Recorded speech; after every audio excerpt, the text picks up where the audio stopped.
Bonjour, je suis super contente de vous retrouver pour cette masterclass que j'enregistre puisque la toute première masterclass a eu des soucis techniques. Donc voilà, il y a toujours une solution, il faut juste être un petit peu imaginative. Et voilà la solution que j'ai mise en œuvre, c'est-à-dire que je la réenregistre avec l'image et peut-être encore mieux que si je l'avais faite en direct. Donc voilà, aujourd'hui nous allons parler de l'enfant intérieur et notamment de cette situation qui démontre que beaucoup parmi nous, et en particulier les personnes que j'accompagne, ont quelque chose en commun qui est que, alors même qu'elles ont été victimes d'une enfance blessée, c'est à elles-mêmes qu'elles en veulent.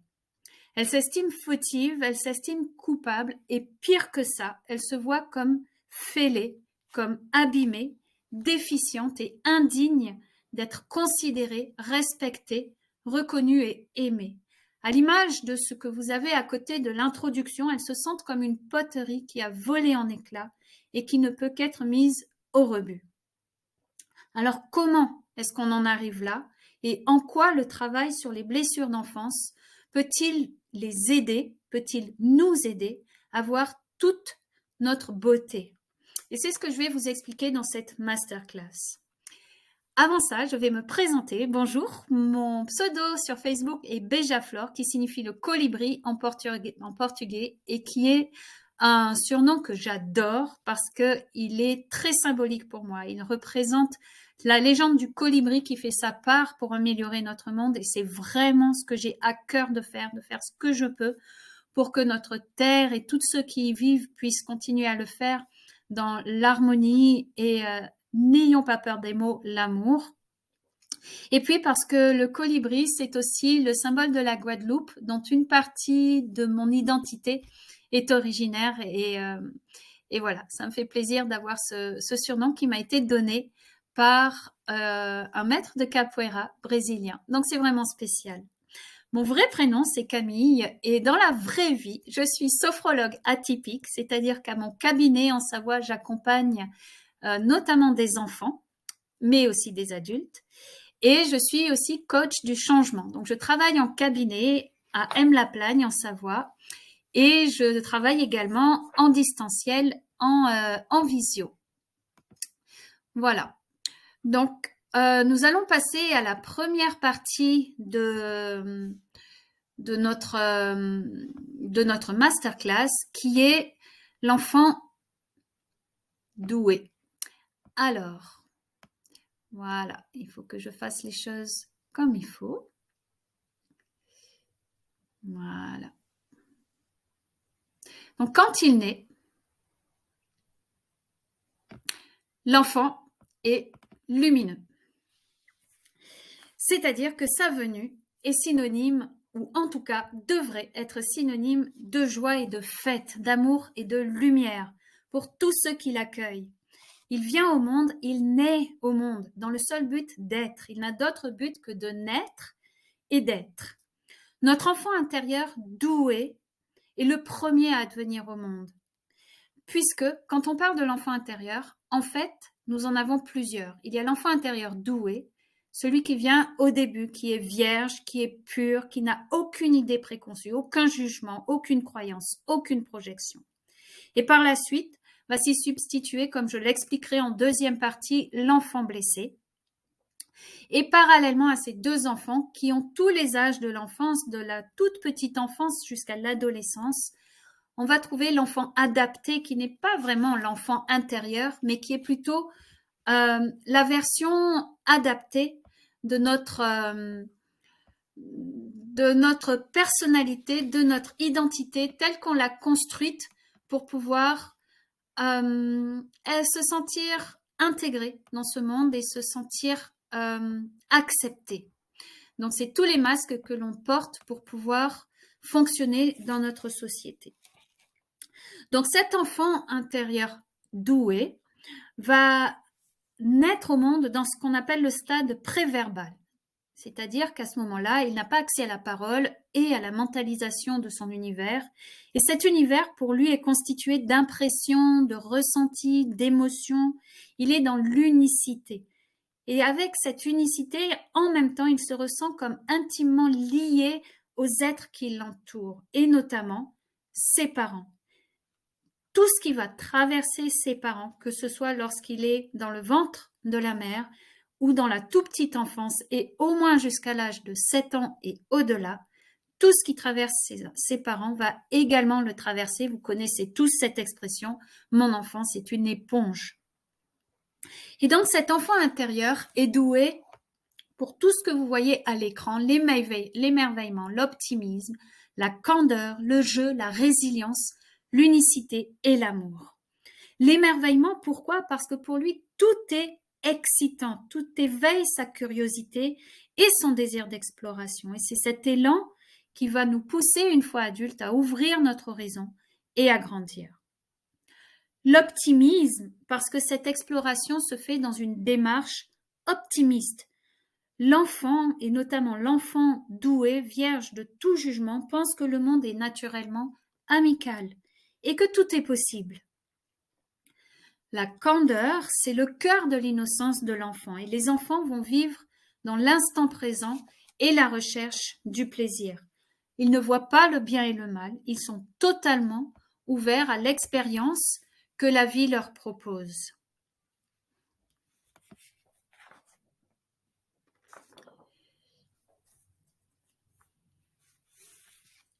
Alors, on va continuer avec le jeu.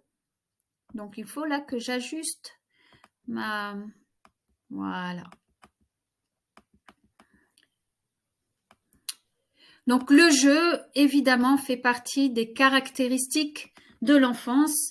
D'abord parce que associé à la liberté, à la spontanéité et à l'imagination, ces trois caractéristiques vont construire la propension de l'enfant à se développer à travers sa capacité à jouer.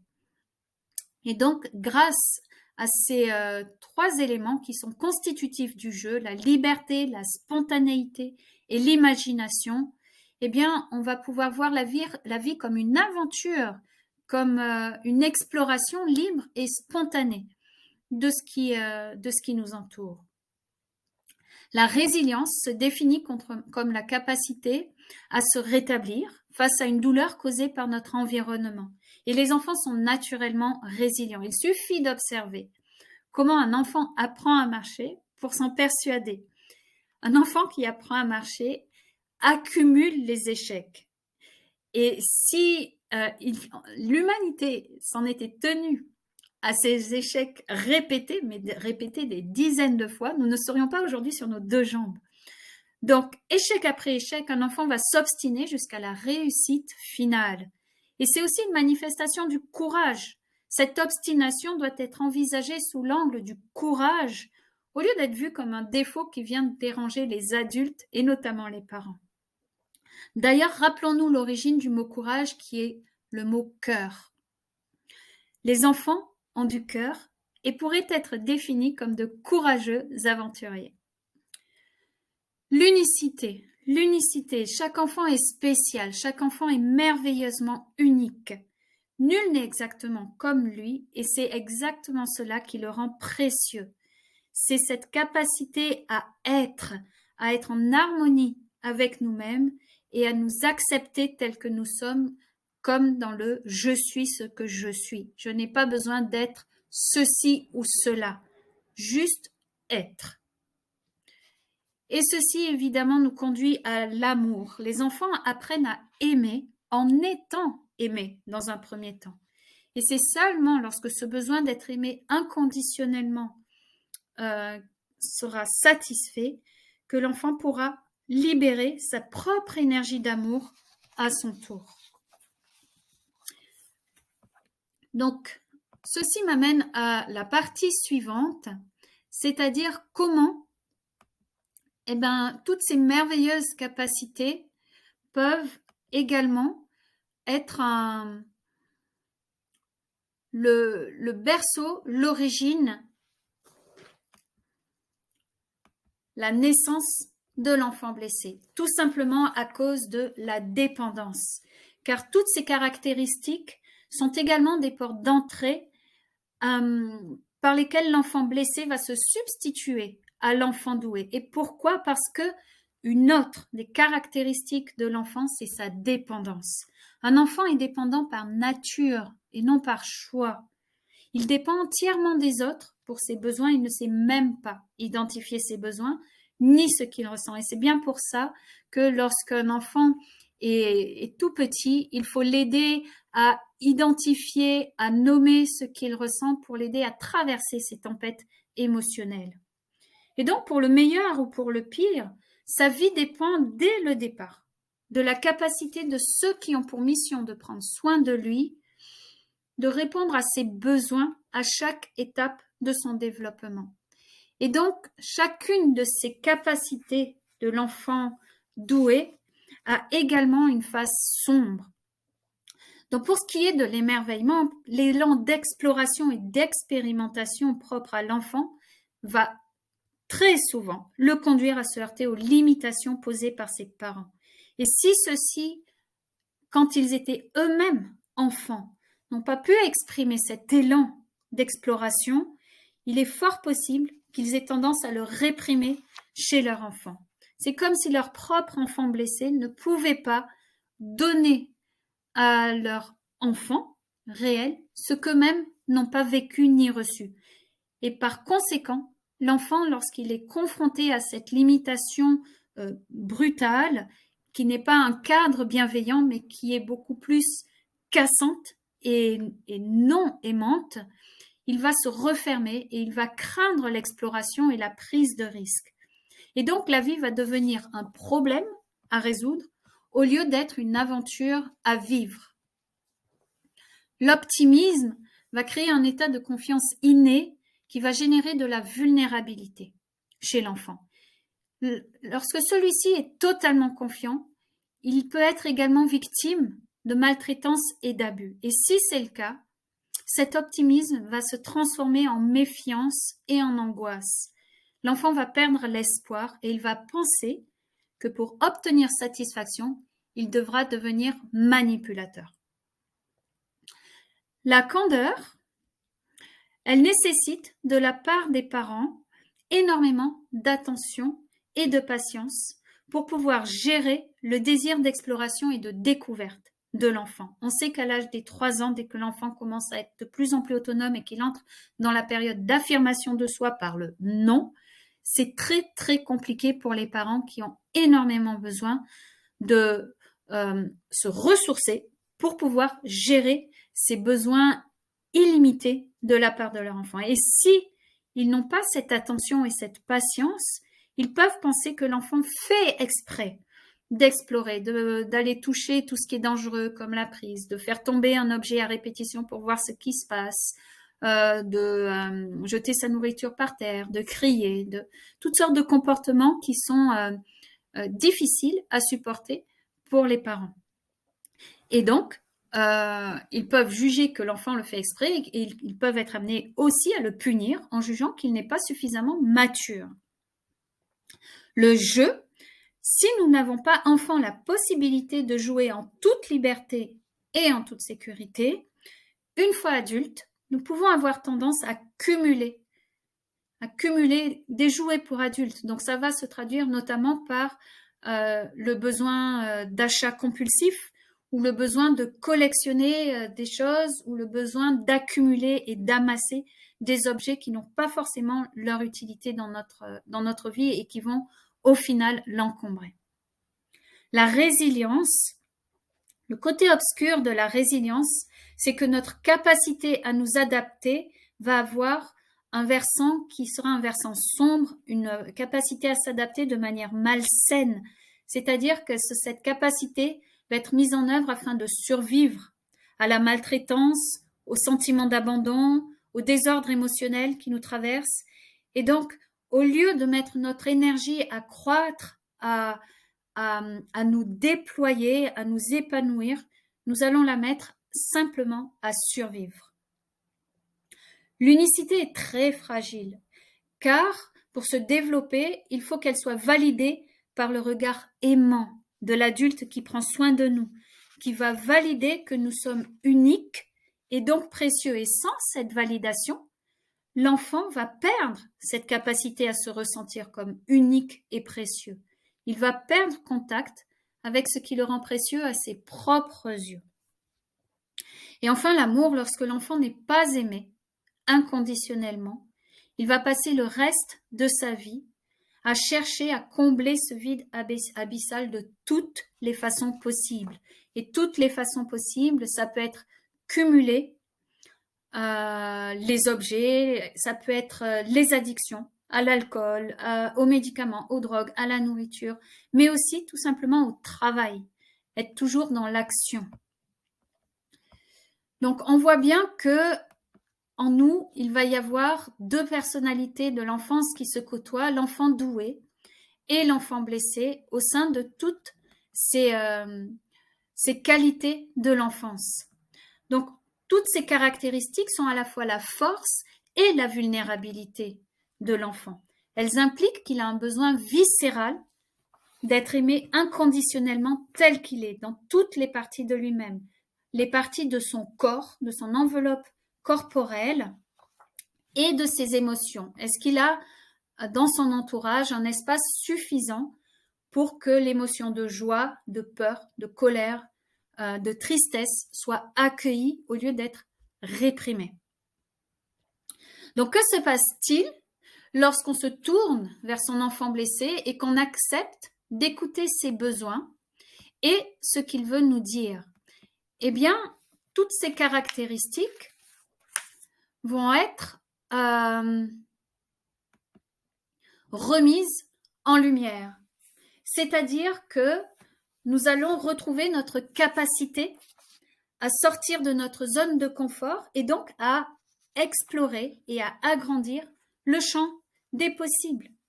Nous allons retrouver l'espoir et la capacité à interagir sainement avec l'extérieur, avec le monde, avec notre entourage. Et donc, nous allons pouvoir développer des relations d'intimité nourrissantes. Et nous allons aussi développer la capacité à créer de nouvelles expériences, à apprendre et à retrouver le pouvoir que cela nous donne. N'oublions pas que nos plus beaux accomplissements en tant qu'humains ont été faits grâce au pouvoir de l'imagination, ce qui a permis des inventions, des théories, des découvertes incroyables.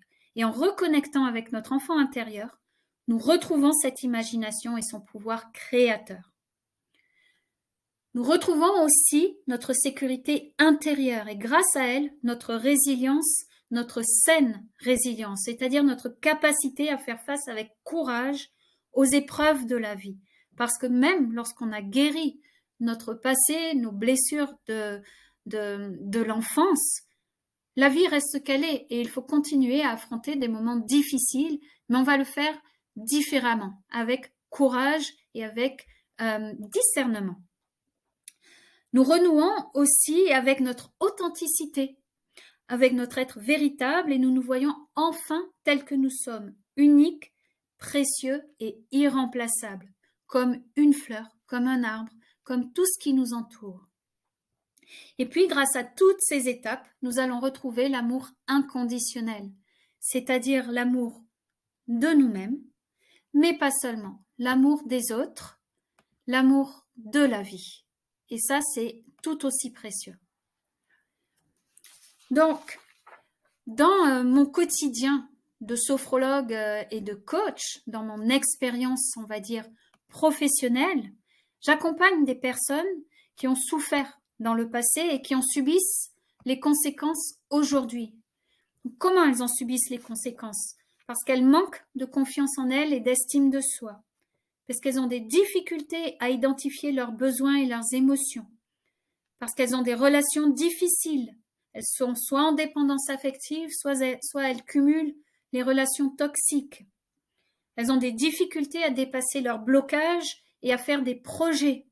Elles ont des problèmes pour communiquer sainement et elles ont surtout, lorsqu'elles sont parents, quand elles ont pris conscience de leur situation, elles ont très peur de transmettre ces mêmes difficultés à leurs enfants.